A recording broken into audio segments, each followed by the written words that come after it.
I have taken you along a path that has highlighted your need for me, placing you in situations where your strengths were irrelevant and your weaknesses were glaring evident.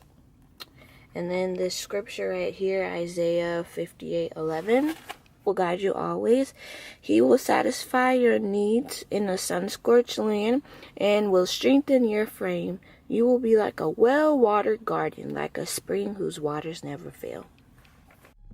So hello everyone, good morning. So I just wanted to share a little bit more about what I was showing you all in the car. So that was from my Jesus Calling devotional, and as I mentioned previously in another video, I really like to read that devotional every day before I get out of my car to head into my school building. I just felt that the devotional today was really great. I feel that personally for me, teaching has been very challenging. Not so much teaching the content itself, but the other things that come with teaching, testing, observations, feedback, parents, all kinds of things like that, where it has really made teaching tough for me. And there's been times where I've definitely been like, this is not something that I want to even continue to do.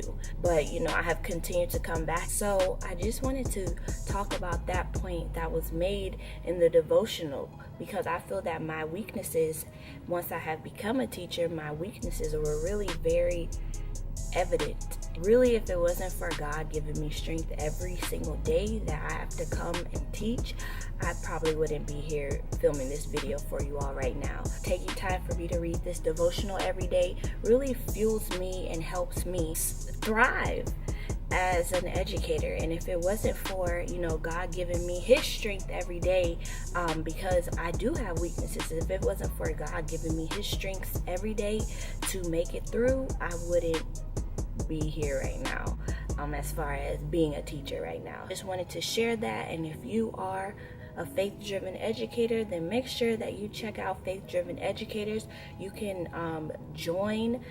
I will put the link to join down below or link it above in a little card. So just wanted to share that.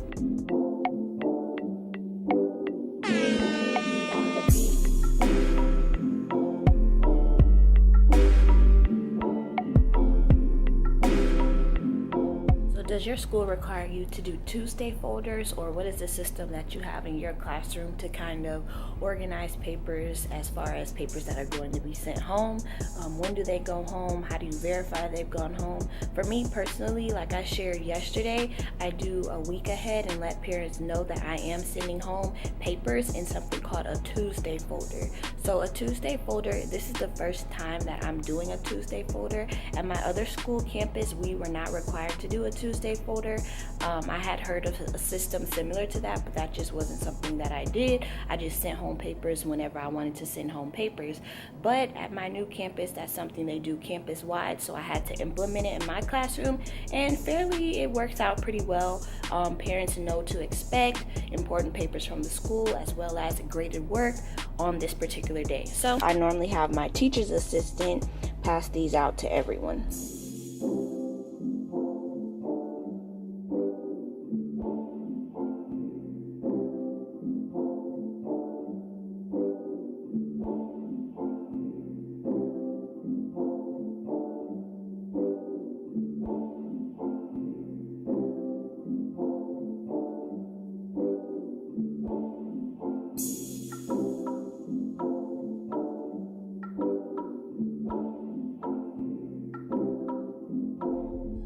So I'm curious to know, if you teach math at your school, what textbook does your school use? My campus is using Envision Math. Honestly, I used to use Envision at my other school campus. The first 2 years that I was there, we used Envision, and then we switched over to Texas Go Math. And to be honest, I really liked Texas Go Math, so it was very interesting of a shift to have to come back to Envision, but they did update Envision, which is good. But yeah, it is a little bit different. I really When it comes to choosing what math resources I'm going to use for a concept, I like to kind of scaffold it. So I will start with using the textbook. It's usually a little bit lower in terms of rigor, which I really do not like that word, by the way. But from there, then I'll move on to like motivation math, measuring up, Star Master, different things like that. And in Texas, we take the STAR test. So I really am trying to get students as much STAR aligned practice as possible, but still connecting it to the real world and doing things like that and having them do projects. Speaking of projects, I do want to show you one project that I had students do. So let me show you that. So for those of you who do not know, the Super Bowl is coming to Houston this year. Look at the flick of that wrist. Look at the flick of that wrist. Look at the flick of that wrist. Look at the. And I had students do a math project around the Super Bowl and using the attendances from the past 3 Super Bowls and the predicted attendance for this year's Super Bowl in Houston, and use kind of place value. So it was a really nice review. I had students do this before the break. They did posters, they brought it in, they presented. So yeah, it really helped me to spiral back in the concept of place value. So here's one student example right here.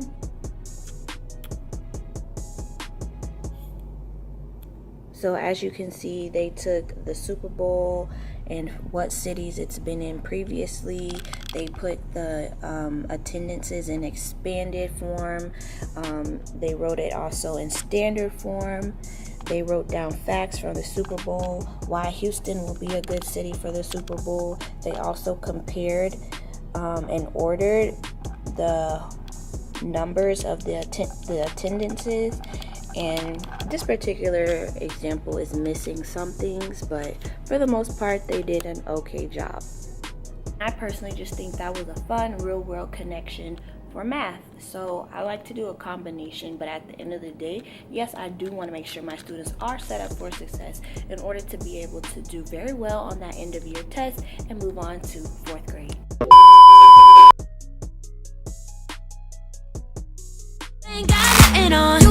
You got that something I'm wanting, I crave, driving me sane.